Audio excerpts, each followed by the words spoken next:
तो ग्रेविटेशन के बारे में हमने काफी कुछ देख लिया यार, किस तरह से वो चीजों का फर्क करती है, कैसे हर बॉडी के बीच में, यूनिवर्स की किन्हीं भी बॉडीज के बीच में ग्रेविटेशन वर्क करती है। उसको लेके हमने कुछ कैलकुलेशंस भी कर ली।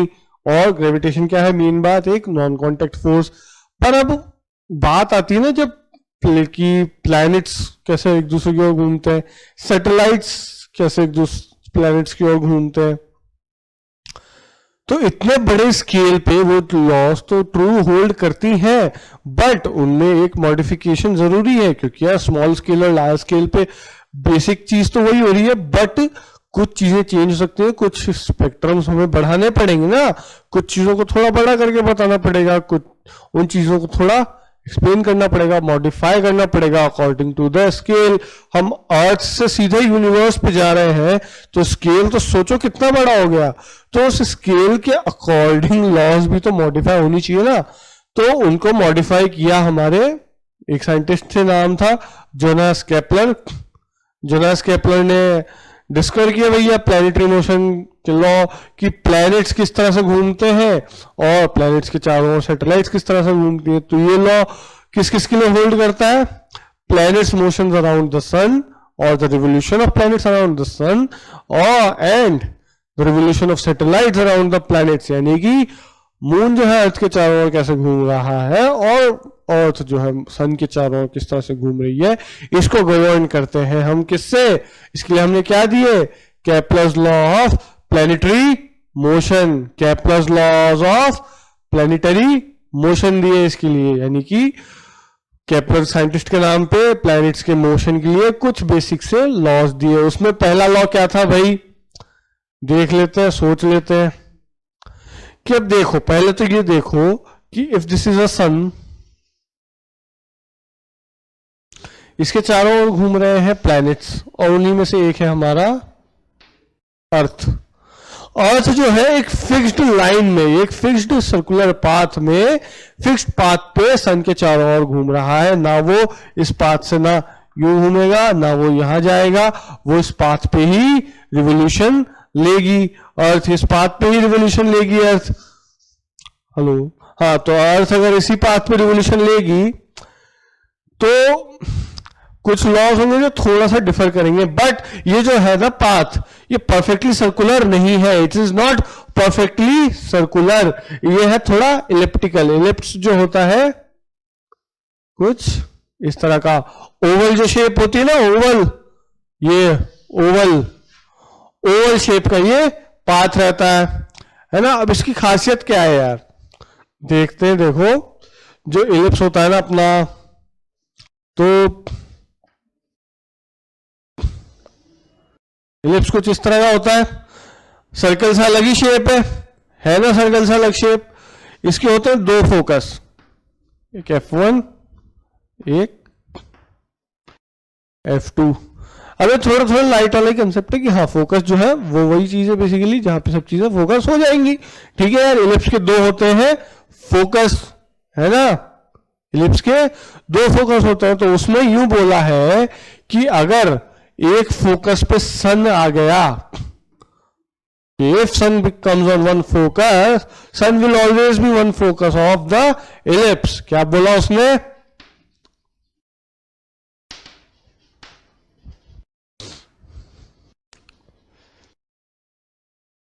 always on, sun will be always on one focus of ellipse, one focus of the elliptical orbit। Orbit क्या है, इलिप्टिकल, इमेजिनरी लाइन जिस पर अर्थ रोटेट कर रही है, वो क्या है उसका ऑर्बिट। ऑर्बिट क्या है हमारा, इलिप्टिकल, और जो इलिप्टिकल ऑर्बिट है उसके दो फोकस है और एक फोकस पे हमेशा रहेगा सन, यानी कि किसी भी सोलर सिस्टम की बात करें तो उसके एक फोकस पे हमेशा सन रहेगा और तो उसके चारों ओर एक इलिप्टिकल पाथ में ट्रेवल करेगी। क्या करेगी, तो उसके आसपास एक इलिप्टिकल पाथ में ट्रेवल करेगी। दूसरा है कि सपोज ये जो इलिप्टिकल पाथ है और ये सन है एक फोकस पे हमारा, ये अर्थ है।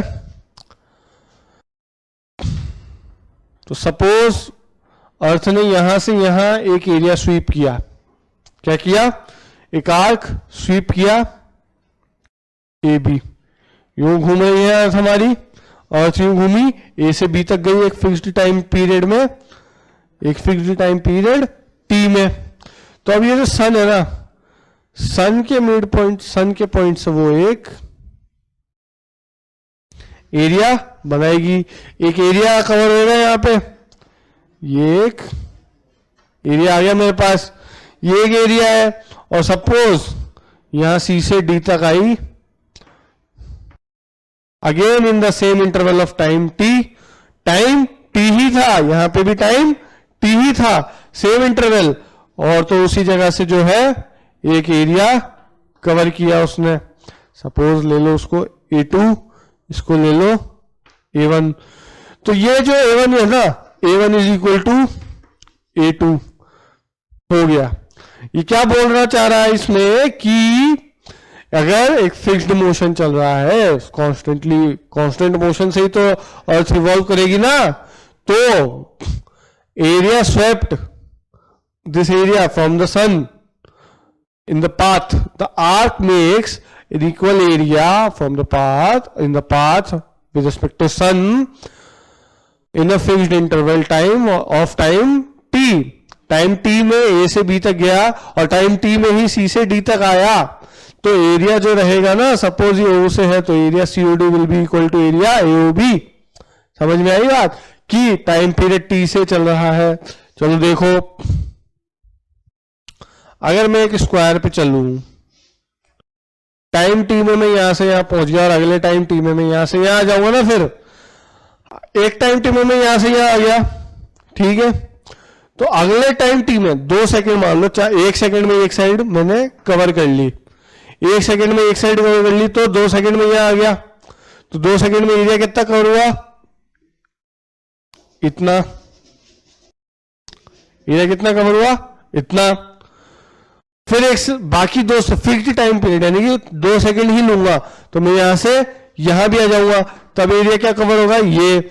और मुझे पता है स्क्वायर क्या होता है, उसकी डायगोनल से 2 कॉन्ग्रुएंट ट्रायंगल्स में डिवाइड करती है। तो अगर वो 2 कॉन्ग्रुएंट ट्रायंगल्स में डिवाइड हो रहा है तो क्या मतलब है, इक्वल टाइम में वो इक्वल एरिया स्वीप कर रहा है। तो सेम चीज यही हो रही है कि इक्वल टाइम में फिक्स्ड पॉइंट से देख रहा हूं, सन के पास जो पॉइंट है उससे देख रहा हूं कि इक्वल टाइम पीरियड में जो एरिया है ना, ये सेम रहेगा जो भी प्लैनेट मूव करेंगे। अर्थ अगर ए से बी पे जाए, चाहे सी से डी पे आए, गिवन टाइम टी में, तो एरिया जो बनेगा, एरिया जो स्वीप करेगा वो यहां पे वो होगा सेम। क्या होगा, सेम। चलो फिर आते हैं हम तीसरे उस सेंटेंस पे।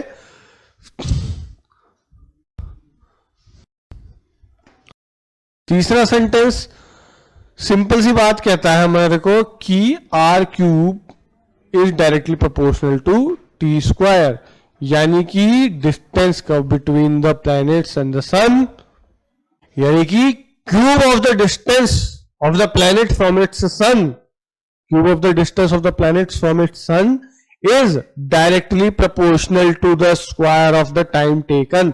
Suppose क्या करोगे, मतलब तो सिंपल सी लाइन है कि जो क्यूब है, distance between the sun and the planet, 2 gravitational bodies के बीच का डिस्टेंस मान लो उसको, तो दैट डिस्टेंस का क्यूब, उस डिस्टेंस का क्यूब, यानी कि distance between the planet and its sun, उसका क्यूब जो है डायरेक्टली प्रोपोर्शनल होगा टाइम के स्क्वायर के, टाइम टेकन के स्क्वायर के डायरेक्टली प्रोपोर्शनल होगा। तो R cube will be directly proportional equal to a constant ले लो, यहां पे कोई सा भी कांस्टेंट आ जाएगा, इनटू टी स्क्वायर। तो R cube by T square आ गया मेरे पास एक कांस्टेंट। क्या आ गया, कांस्टेंट। तो R cube by T square हो जाता है कांस्टेंट। क्या है, R distance between the planet and the sun, and T square is the time, T is the time taken. तो सेंटेंस क्या है, cube of the distance between the planet and its sun is directly proportional to the square of time. क्या है, directly proportional to the square of time, इनके R cube is directly proportional to T square, जो कि overall क्या हो जाता है, एक कांस्टेंट हो जाता है। अब आगे देखते हैं। तो अभी बात करते हैं देखो न्यूटन इनवर्स स्क्वायर रूल की। न्यूटन का इनवर्स स्क्वायर रूल क्या कहता है कि force between the planets and sun, or the force between two bodies will always be inversely proportional to the square of distance between them. If distance between them is r, they will be inversely proportional to the square of distance between them. The force will be the inversely proportional quantity to the square of distance. यहां पे क्या बात हो रही है, ये मास m की body है, ये मास m की बॉडी है, के बीच में डिस्टेंस r है, तो फोर्स क्या होगा, r के इनवर्सली प्रोपोर्शनल। तो हम इसी का डेरिवेशन एक बार को देखने जा रहे हैं। तो सपोज एक प्लेनेट है जो सन के चारों ओर मूव कर रहा है, अपने सन के चारों ओर मूव कर रहा है विद वेलोसिटी v। तो अगर वो विद वेलोसिटी v मूव कर रहा है तो उसका फोर्स कैसे दूंगा मैं, mv स्क्वायर बाय r। कैसे दूंगा, इस तरह से दूंगा, mv स्क्वायर बाय r। अब इसको बिठा के देख लो, यूनिट सेम आएगी। m क्या है, मास है, v क्या है, उसकी वेलोसिटी जिससे वो रिवॉल्व कर रहा है उसके अराउंड, और r उनके बीच का डिस्टेंस। चलो इसको चेक कर लेते हैं यार, मास केजी में आएगा, वेलोसिटी मीटर पर सेकंड में, पर वो तो इसका स्क्वायर होगा, और ये r फिर मीटर में आएगा। मीटर में आएगा तो केजी मीटर स्क्वायर पर सेकेंड स्क्वायर, मीटर का -1, यानी कि KG metre per second square, यानी कि यूनिट तो सेम है, यानी कि ये चीज सही है, चीजें सही है यहाँ पे। चलो यार ठीक है, चीज सही है तो सही मान लेते हैं। हमें जाना यहां तक है, हम अभी आएंगे यहां से, घूम के आएंगे वहां से थोड़ा। तो F will be directly proportional to v square but inversely proportional to the distance between them. Force कितना होगा, v स्क्वायर के डायरेक्टली प्रोपोर्शनल बट r के इनवर्सली प्रोपोर्शनल होगा। होगा कि नहीं होगा, होगा ना। चलो आगे देखें।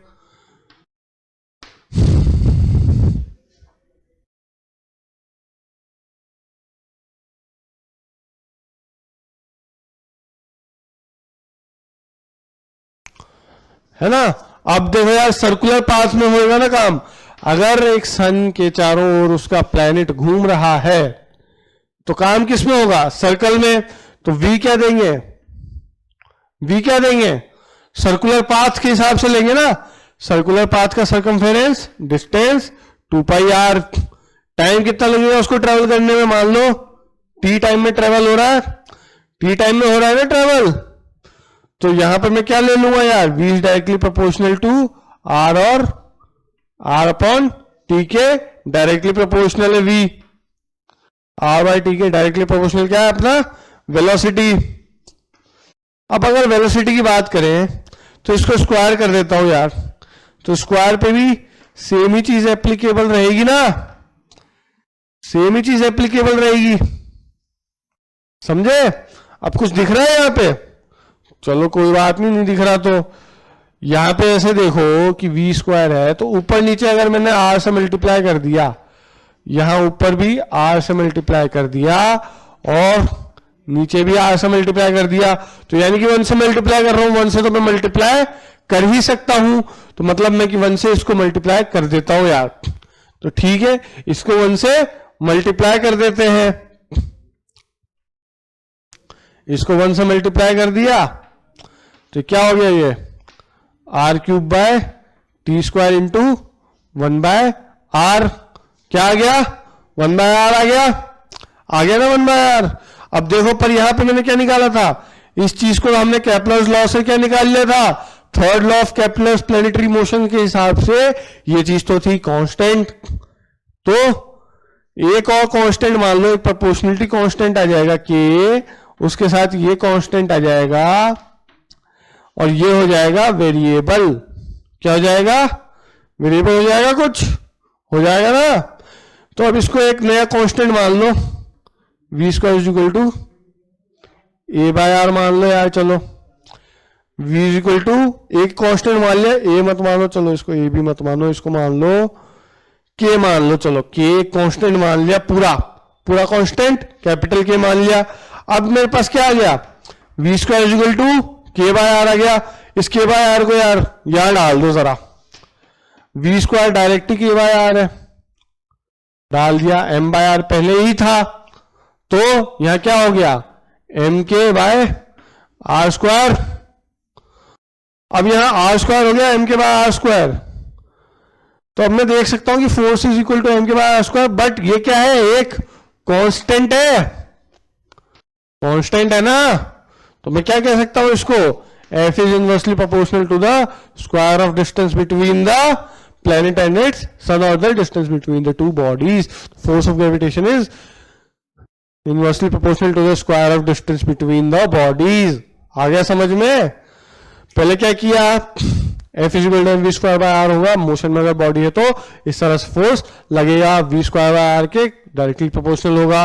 वी के लिए हमने क्या किया भाई, एक सर्कल माना, 2 पाई आर के सर्कमफेरेंस होगा उसका, अगर रेडियस आर है तो 2 पाई आर का डिस्टेंस उसको ट्रेवल करना है, तो ट्रेवल अगर करना है 2 पाई आर, टाइम टी पे करेगा, तो v is equal to 2 pi R by T हो गया, और v फिर प्रोपोर्शनल आ गया आर बाई टी के, और उसका स्क्वायर कर दिया तो R square by T square आ गया। ऊपर नीचे 1 बाय आर से मल्टीप्लाई, ऊपर नीचे आर बाय आर से मल्टीप्लाई कर दो, कर दिया आर बाय आर से मल्टीप्लाई, तो एक तो क्या आ गया R cube by T square, तो क्या हो गया कांस्टेंट, और v आ गया inversely proportional to the radius. अब अगर v inversely proportional to the radius है तो उसको यहां डाल देंगे, और यहां डाल के मैंने निकाल लिया कि f is inversely proportional to the square of the radius और the distance between the planets और the masses, distance between the masses और द बॉडीज के इनवर्सली प्रोपोर्शनल आ गया क्या, फोर्स।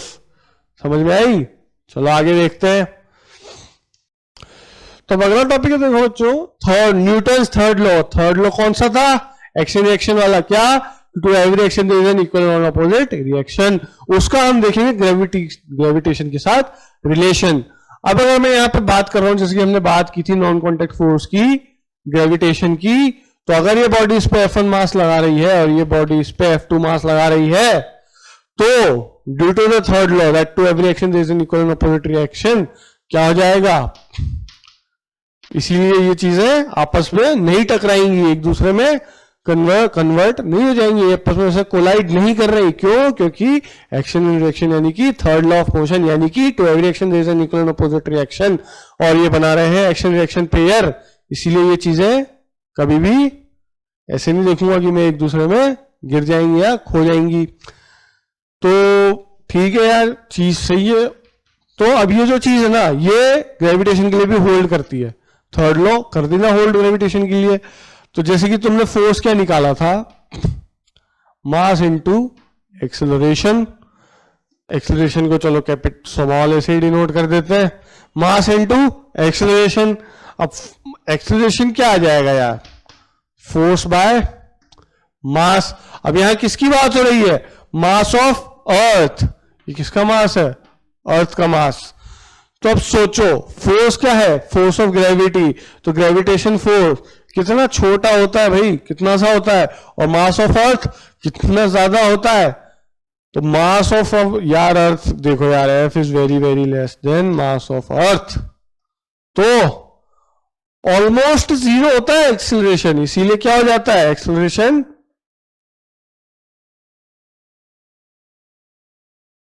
नेग्लिजिबल क्यों हो जाता है, क्यों, क्योंकि अर्थ तो मेरे को खींच रही है इसलिए रख पा रही है क्योंकि उसका मास ज्यादा है, बट मैं उसको नहीं खींच सकता क्योंकि मेरा मास तो बहुत, अर्थ का मास बहुत ज्यादा है यार। वही चीज है, सेम रीजन, अर्थ के मास को हम कैसे भिड़ेंगे बताओ। जिसने 100 आदमियों को अपने ऊपर रख लिया है, वो क्या 100 आदमी मिलकर उसको उठा पाएंगे क्या, नहीं ना।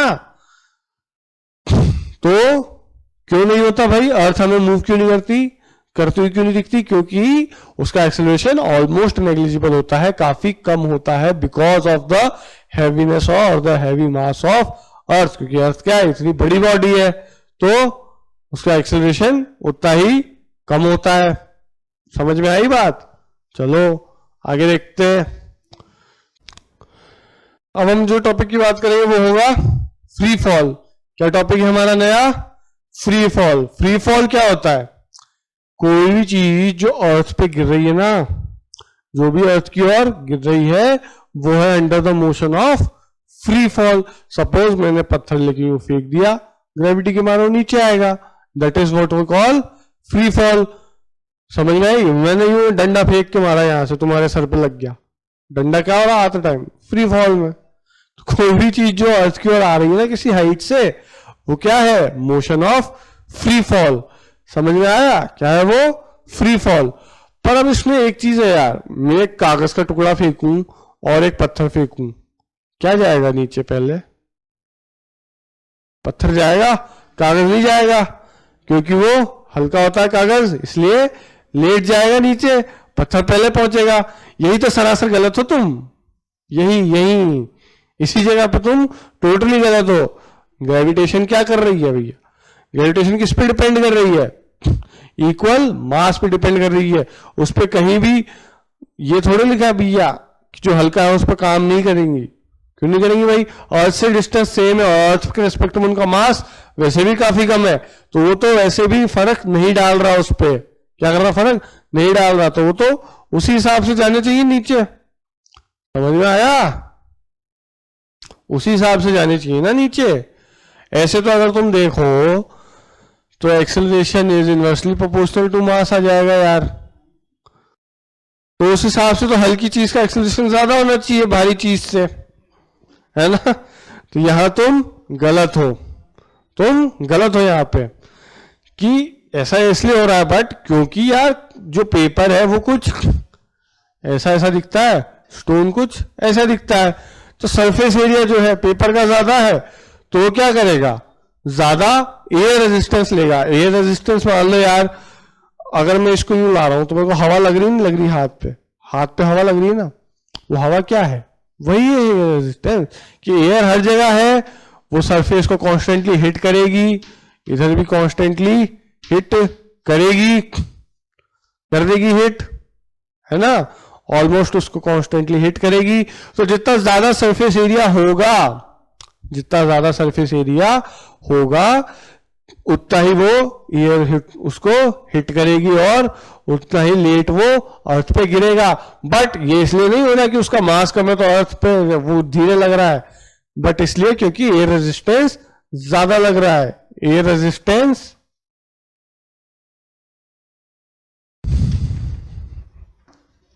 ये चीज ज्यादा एक्सपीरियंस कर रही है due to its greater surface area. अब ये चीज पता है गैलीलियो ने प्रूव करी थी कि वो भैया गैलीलियो भी न्यूटन की तरह एकदम मस्त आदमी, साइंटिस्ट किस्म का, वो चढ़ गए हमारे लीनिंग टावर ऑफ पीसा पे। लीनिंग टावर ऑफ पीसा ऐसी एक बिल्डिंग है जिसको बनाने वाले ने सही से नहीं बनाया तो गिरती जा रही है, पर वो कैसे खड़ी है ये उसका वंडर हो गया। पता नहीं भाई कैसे, मतलब आर्किटेक्चर ने तो उसे सही से नहीं बनाया, वो कॉन्स्टेंटली गिरती जा रही है, but it's one of the 7 wonder की वो गिरती जा रही है। अब ऐसा भी हो जाता है भाई, तुक्के में काम, यही होती किस्मत, है ना? चलो वो हमारे काम की बात नहीं है। हमारे काम की बात यह है कि गैलीलियो चढ़ गया लीनिंग टावर ऑफ पीसा पे। अब गैलीलियो जब चढ़ा लीनिंग टावर ऑफ पीसा पे, उसने अपने हाथ बाहर निकाले और एक के बाद एक फेंके 3 आयरन के ब्लॉक्स फेंके with same surface area. In iron के ब्लॉक्स का क्या था? सरफेस एरिया सेम था, मासेस अलग अलग थे। ये था 1 किलो का, ये थे 2 किलो का, ये था 3 किलो का, मासेस अलग अलग थे। अब हमारी ये थ्योरी के हिसाब से, यानी कि अगर मुझे पता नहीं है रेजिस्टेंस का, तो मेरा मतलब क्या, हल्की चीज लेट गिरेगी, जल्दी धीरे गिरेगी, यानी कि तो भारी चीज पहले 3 वाला गिर जाना चाहिए, फिर 2 वाला, फिर 1 वाला, पर ऐसा हुआ ही नहीं। तीनों एक साथ धम से नीचे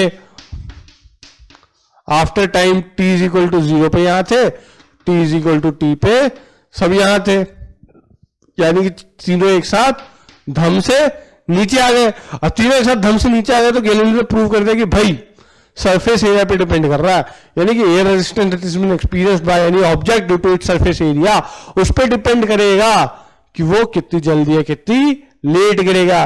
पर इसको और प्रैक्टिकली प्रूव करने का उसको तरीका समझ में नहीं आया, पर उसने ये जरूर प्रूव कर दिया कि इफ मासेस पे डिपेंड नहीं कर रहा है। ऐसा नहीं है कि heavier object will fall first, reach the ground first, then the lighter object if dropped from same height together. समझ में आई बात? तो वो ऐसा नहीं होगा, बल्कि डिपेंड करेगा सरफेस एरिया पे। The object will larger surface area will get greater air resistance. Larger surface area, greater air resistance, takes more time to reach the surface, but smaller object won't take that much time, won't take that much air surface, so it will air resistance, so it will take very much less time to reach the ground. फिर आते हैं भाई, इसके बाद आया हमारे डेनी Boyle. कौन है डेनी बॉयल? डेनी बॉयल तो डायरेक्टर है। यहां पे आया रॉबर्ट बॉयल।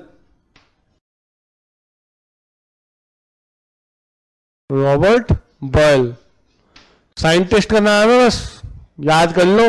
रॉबर्ट बॉयले, बॉयले लड़का लेते हैं हम इसको, ले तू लड़का ले, बॉयले ले। तो रॉबर्ट बॉयल आया साइंटिस्ट, उसने इसी एक्सपेरिमेंट को एक छोटे सेटअप में करके दिखाया। उसने क्या किया? उसने एक वैक्यूम कंटेनर बनाया। उसने एक वैक्यूम क्रिएट कर दिया कंटेनर में, और कंटेनर में रख दी एक बुलेट, गोली, और एक फेदर। क्या रख दिया उसमें? एक फेदर, एक फेदर रख दिया। अब उसने ये प्रूव कर दिया इस तरह से कि पहले जब उसने रखा तो दोनों यहां थे, फिर उसने उल्टा कर दिया उसको झटके से। उल्टा करते ही क्या होगा? क्या हुआ होगा? दोनों नीचे आए होंगे। और थ्योरी क्या थी? क्या करना चाह रहा था वो? बताना चाह रहा था कि अगर एयर नहीं है तो दोनों बराबर टाइम में नीचे आएंगे। तो उसके हिसाब से अगर वो थ्योरी गलत होती तो मतलब बुलेट को पहले गिरना चाहिए था और फिर फेदर गिरता, बट दोनों साथ में गिरे। तो इससे ये प्रूव हो जाता है कि under free fall air resistance का रोल काफी होता है, बजाय कि मास का। मास पे डिपेंड नहीं करता फ्री फॉल इतना जितना कि एयर रेजिस्टेंस पे करता है। टाइमिंग मास पे डिपेंड नहीं करती, फ्री फॉल जरूर डिपेंड करता है, फोर्स वगैरह डिपेंड करते हैं, बट टाइम जो है वो डिपेंड नहीं करता मास पे कि अगर कोई चीज ज्यादा टाइम ले रही है या हल्की है तो वो लेट गिरेगी। नहीं, वो एयर रेजिस्टेंस पे डिपेंड करता है। जिसका सरफेस एरिया ज्यादा है उसको एयर रेजिस्टेंस ज्यादा मिलेगा, तो वो थोड़ा लेट ग्राउंड पे आएगा फ्रॉम सेम हाइट।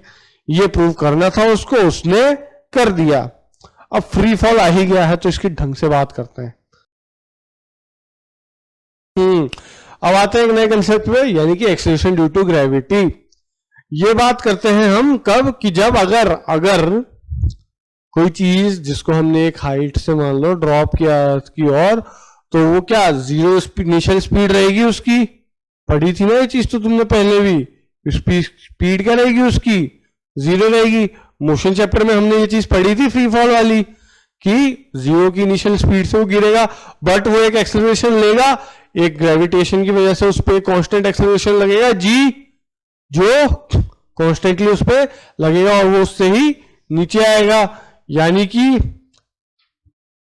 अर्थ का मास m है, उसका रेडियस r है, तो वो एक m मास के ऑब्जेक्ट को एक g एक्सेलरेशन से अपनी ओर खींचेगा, g एक्सेलरेशन से अपनी ओर खींचेगा। अभी वो खींच रहा है ना यार, r के रिस्पेक्ट में ये हाइट तो फिलहाल बहुत ही कम है, तो इस हाइट को अभी तो करते हैं नेग्लेक्ट, है ना।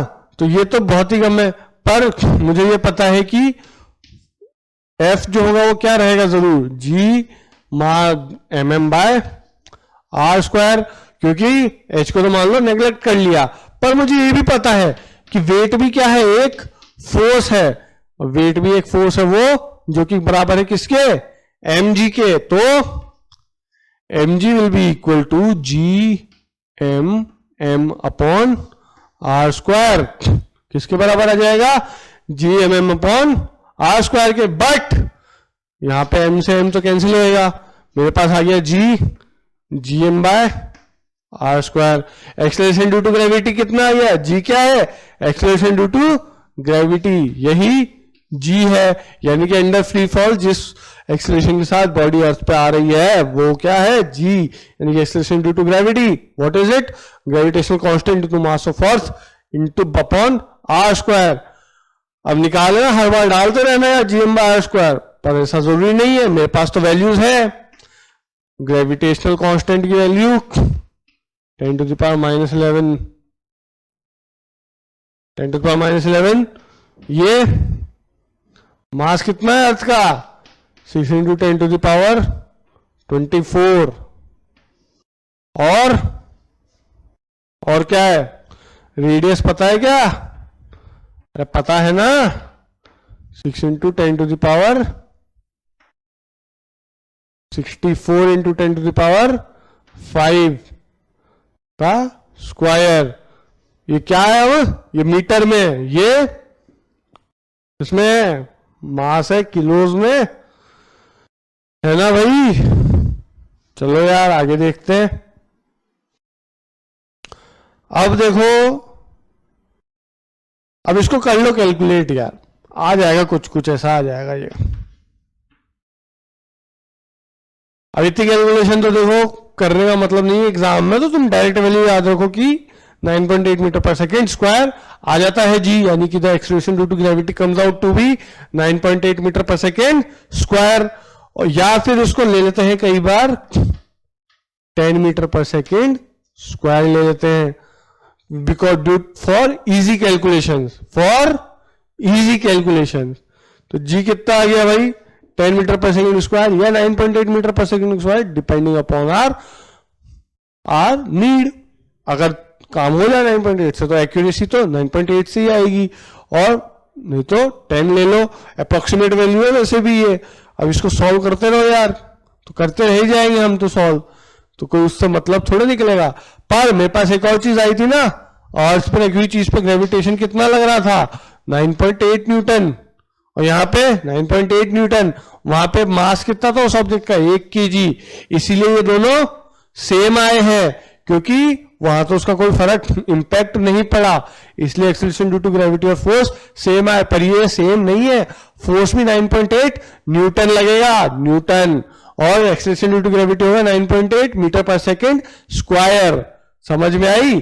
क्योंकि वहां 1 यूनिट था मास, तो कैलकुलेशन पे उसका इफेक्ट नहीं आया, बट यूनिट का जरूर आएगा। इसलिए फोर्स को देखेंगे तो न्यूटन में, और जी को देखेंगे तो मीटर पर सेकेंड स्क्वायर में।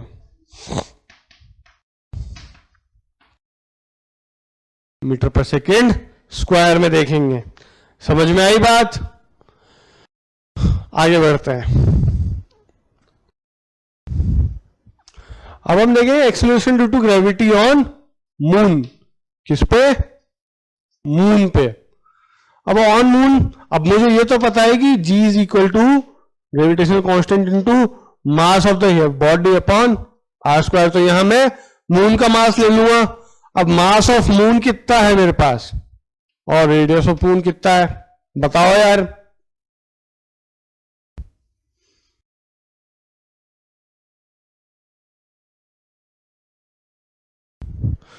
मास ऑफ मून है 7.2 इंटू 10⁻22। 7.2 नहीं है शायद, वो 7.4 है, तो 7.4 इंटू 10⁻22, और रेडियस ऑफ मून है 740 किलोमीटर। ये केजी में मास है। अब मास आ गया 740, ये आ गया मीटर्स में, कर लो यार इसको।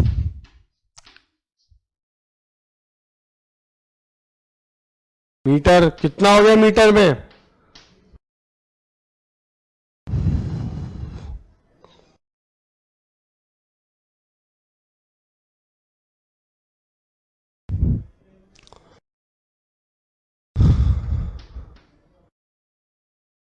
मीटर में कितना हो गया? 1.74 इंटू 10⁻6 मीटर हो गया। और कितना हो गया? ये मास कितना था? 7.4 इंटू 10⁻22। तो जी निकाल लो यार सीधे, ग्रेविटेशनल कांस्टेंट की value, mass of the moon, radius ले लो यार,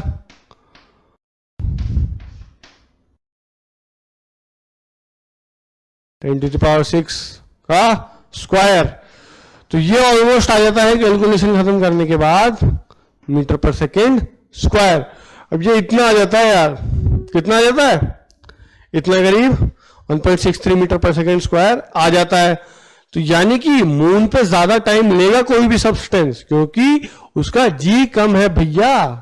फ्री फॉल के अंदर मून का gravitational acceleration due to gravity कम है, इसलिए मून पे वो ज्यादा टाइम लेगा सेम मास का ऑब्जेक्ट, है ना। या फिर एक चीज और, W क्या है, mg। तो अर्थ का ग्रेविटेशन का, अर्थ का जी ज्यादा है, ठीक है, अर्थ की इज्जत ज्यादा है ना मून से, इसलिए अर्थ का जी ज्यादा है और मून का जी कम है। तो अगर mg है तो मास तो कांस्टेंट रहेगा, बट जी वेरी हो रहा है। तो अगर अर्थ की इज्जत ज्यादा है, अर्थ का जी ज्यादा है, तो अर्थ पे वेट ज्यादा आएगा और मून पे वेट कम आएगा, बट मास दोनों का सेम रहेगा। तो weight on earth is greater than, acceleration due to gravity on earth is greater than weight on moon, acceleration due to gravity on moon. क्योंकि acceleration due to gravity on moon क्या है, almost आधी है, half है उसकी, आधी कह रहा हूं सॉरी, 1/4 टाइम्स है अर्थ की, तो वेट भी ऑलमोस्ट 4 टाइम्स हो जाएगा, है ना। पर वो एक्चुअली 1/4 भी नहीं है, उसको हम अभी डिराइव करेंगे आगे, समझ में आई। अब देखो यार, मेरे पास मून का रेडियस है, मून का मास है, अर्थ का रेडियस है, अर्थ का मास है ना, अर्थ का मास, अर्थ का रेडियस ऑफ मून और रेडियस ऑफ मास ऑफ अर्थ, और मास रेडियस ऑफ अर्थ लिखते हैं भाई, कितना है इसको लिख ही लो सीधे, 1.74 इंटू 10⁶ मीटर, और मास ऑफ अर्थ कितना है, 6 इंटू 10⁻24 kg, और रेडियस ऑफ अर्थ है 64 इंटू 10⁵ मीटर, है ना। अब ये है, अब एक्सेलरेशन ड्यू टू ग्रेविटी, अब ये ऑन मून की बात नहीं है, अब पूरे की बात करते हैं। तो ऑन मून कितनी आई भाई acceleration due to gravity, calculate की ना हमने अभी, कितनी आई, 1.63 आ गई करीब, 1.63, यानी कि उसको जी मून लिख देते हैं, G on moon was 1.63 metre per second square, और gravity on earth, acceleration due to gravity on earth आई थी 9.8 मीटर पर सेकेंड स्क्वायर। अब इन दोनों का रेशियो ले लेता हूं यार एक बार, G of moon, G of earth कितना आ गया, कर लो, करो 1.63 अपॉन 9.8, ऑलमोस्ट 1/6 आ जाएगा। तो gravitation acceleration due to gravity on, इनका रेशियो क्या आ गया, 1:6 आ गया। तो gravity acceleration due to gravity on moon कितनी हो गई, 1/6 times of acceleration due to gravity on earth. तो यानी कि अगर वेट है किसी चीज का m/g अर्थ, तो उसका क्या हो जाएगा, m/g मून कितना हो जाएगा, g अर्थ बाय 6। तो वेट ऑन मून कितना हो जाएगा किसी भी चीज का, अर्थ के वेट के 6 टाइम्स। अगर उसका वेट अर्थ पे 6 किलो है तो वहां 1 किलो रह जाएगा, तो ये क्या हो जाएगा 1/6। अब या तो इसको ऐसे कैलकुलेट कर लो अलग अलग निकाल के, या डायरेक्ट निकाल के भी कैलकुलेट कर सकते हैं। अब सोचोगे डायरेक्ट कैसे, तो डायरेक्ट देखो ऐसे कि g इज डायरेक्टली मुझे पता है gm/r²। अब अर्थ के लिए अर्थ की वैल्यू डालो, मून के लिए मून की वैल्यू डाल दो यार, gm moon upon radius of moon का स्क्वायर, रेडियस ऑफ अर्थ का उसका, मास ऑफ अर्थ। अब क्या करूंगा मैं, इसको सीधे रेशियो ले लो यार, डिवाइड कर दो, gm/ge डालो, gmm/rm का स्क्वायर इंटू, ये उल्टा हो जाएगा ना, नीचे रहेगा जो, तो re² बाय gme। अब g से g कटा, अर्थ का रेडियस और मून के रेडियस का रेशियो के स्क्वायर के ले लो और फिर mass of moon upon mass of अर्थ कर लो।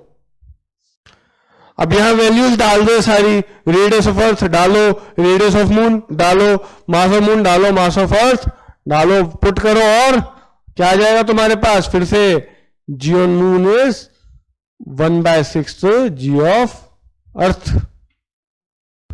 अर्थ का जी ज्यादा, अर्थ की इज्जत ज्यादा, अर्थ की ग्रेविटी ज्यादा, अर्थ बड़ा तो अर्थ का सब कुछ ज्यादा है भैया, अर्थ की औहदा ज्यादा। तुम प्राइम मिनिस्टर जैसे छोटे हो, मोदी जी तो सबसे बड़े हैं, प्राइम मिनिस्टर हमारे सबसे बड़े हुए, ठीक है ना।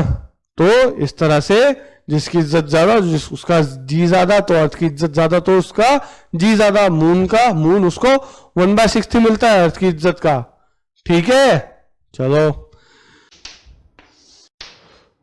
तो यार अब बात करते हैं हम अर्थ की डेंसिटी निकाल सकते हैं कि नहीं। तो डेंसिटी अगर मैं रो से डिनोट करता हूं, रो से डिनोट कर रहा हूं, तो डेंसिटी क्या होती है, मास अपॉन वॉल्यूम। अब अर्थ मुझे क्या है, मुझे तो बचपन से पता है अर्थ गोल है, बट ये तो 3D में अर्थ क्या है, स्फीयर है। स्फीयर का वॉल्यूम, स्फीयर का वॉल्यूम 4/3 पाई आर क्यूब, यहां पे आर और radius of earth. Radius of earth मुझे पता है, रेडियस ऑफ अर्थ पता है ना मुझे, 64 × 10⁵ मीटर रेडियस ऑफ अर्थ पता है मुझे। और मास भी तो पता है मुझे यार, अर्थ का मास भी तो पता है मुझे, अर्थ का मास कितना है 6 × 10⁻24 kg। डेंसिटी kg पर मीटर, यही तो डेंसिटी आई, kg पर मीटर क्यूब, वॉल्यूम से लूंगा ना, तो यही तो डेंसिटी आई। तो ले या इसकी डेंसिटी निकालो, 6 × 10⁻24 अपॉन 4/3 इंटू 22/7 इंटू, करो कैलकुलेट, 64 × 10⁵ का होल क्यूब। कर लो भाई, कैलकुलेट कर लो, करो। तो मैं इसको अगर कैलकुलेट कर लूंगा ना, तो ये कुछ इस तरह का आएगा, ये आएगा करीब 5.5 × 10⁻3 kg। ऊपर क्या है kg, नीचे क्या है मीटर क्यूब, तो kg पर मीटर क्यूब। यानी कि अगर मैं अर्थ का एक क्यूब खोदता हूं, 1 मीटर का क्यूब खोद दिया, अगर मैंने निकाल लिया 1 मीटर का क्यूबॉइडल गड्ढा खोद दिया अर्थ में, तो कितना मास निकल जाएगा वो देख लेना यार, उसकी डेंसिटी करीब इतनी होगी। यानी कि अगर मैं 1 मीटर का गड्ढा खोद दूं ना अर्थ में, 1 मीटर का क्यूब, 1 मीटर एज का क्यूब अगर खोद के निकालू अर्थ से, तो उसका मास कितना आ जाएगा, करीब 5.5 × 10⁻3 kg। इतना आ जाएगा। कितना किलो है भैया, 550 kg ऑलमोस्ट। तो अगर 1 meter height, 1 meter length, 1 meter length, 1 meter length, 1 meter breadth, 1 meter height, तो 1/1 का क्यूब खोद दूं ना अगर अर्थ पे, तो इतना kg, करीब 550 kg आ जाएगा। क्या मतलब है डेंसिटी का, इफ आई डग 1